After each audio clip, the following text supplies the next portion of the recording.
I'm a dietitian by trade, so we provide input and help people living with diabetes to make adjustments and changes to their eating habits, but really ultimately for their lifestyle, to help people be able to self-manage their diabetes sustainably into the long term so that they can live life the best way they can.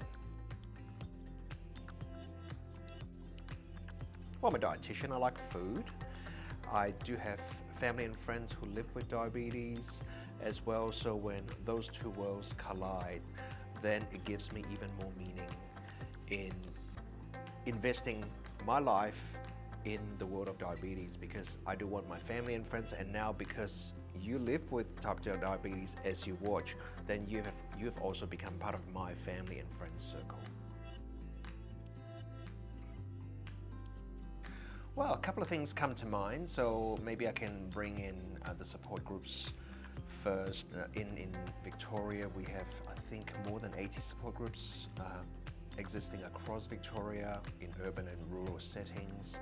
So support groups are fantastic places where people living with diabetes can attend and receive information, but also support, because managing type 2 diabetes is a long-term condition, and we want to give people all the tools and resources to manage it well into the future. Yes, there'll be ups and downs, but that's, I think, where the support comes in. You often have a convener who leads the group, but the people, the peers, are equally, if not more important, in providing that fabric, that network to help people through. There are also specific groups for people with type 1 diabetes and type 2 or mixed groups as well, so please check your local guides and check them out and see how you find them. So that's number one.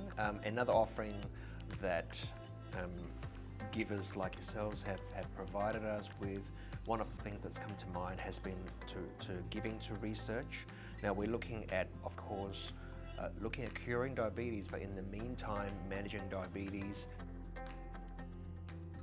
Well, Britt, one of the things that came to mind has been our support of supporting research, and thanks to givers like you, you have provided us with a lot of funding to fuel research, and one of the organisations, the ACBRD, or the Australian Centre for Behavioural Research in Diabetes, has done phenomenal work since its inception more than 10 years ago. And one of the recent things that they've done has been around diabetes stigma. Now, living with type 2 diabetes often can be very stigmatizing, because people in the community, and dare I say, people in the health industry, can also give you looks that say, well, you have type 2 diabetes, it must be your lifestyle, it must be your choices, it must be your attributes that are to blame, and that's why you've got type 2 diabetes. So you can imagine, you probably already have experienced that for you watching, that it is certainly something that's not helpful when it comes to helping yourself manage your diabetes. So we, with your giving, has helped do the work so that we can reduce diabetes stigma into the future.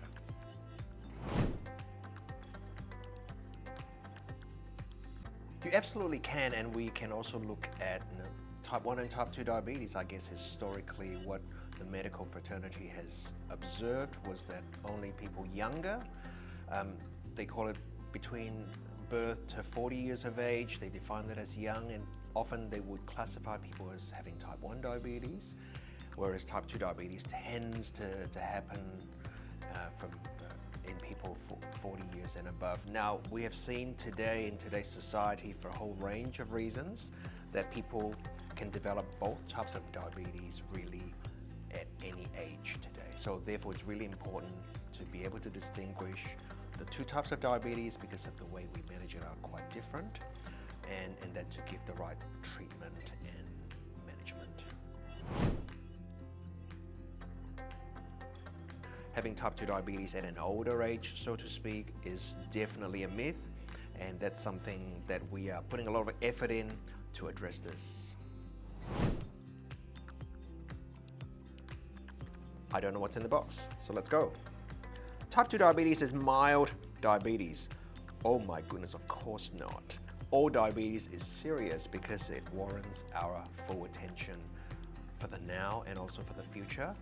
type 2 diabetes can be managed well to the point of minimizing the chances or the risk of developing complications related to that. And we here at Diabetes Victoria do not wish any one of us avoidably to develop any of these complications, and by working together we can prevent a lot of those complications that were present in the past generation.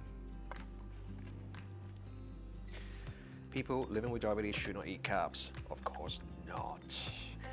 There are healthier carbs and there are less healthy ones. As a dietitian, we suggest and recommend people to choose healthier carbs as often as you can.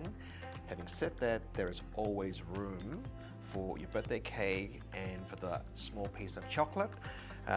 It's when you find that it is more challenging to stop at those portions of frequency, that's when I would say, hey, come and link up with one of our accredited practicing dietitians to look at some strategies.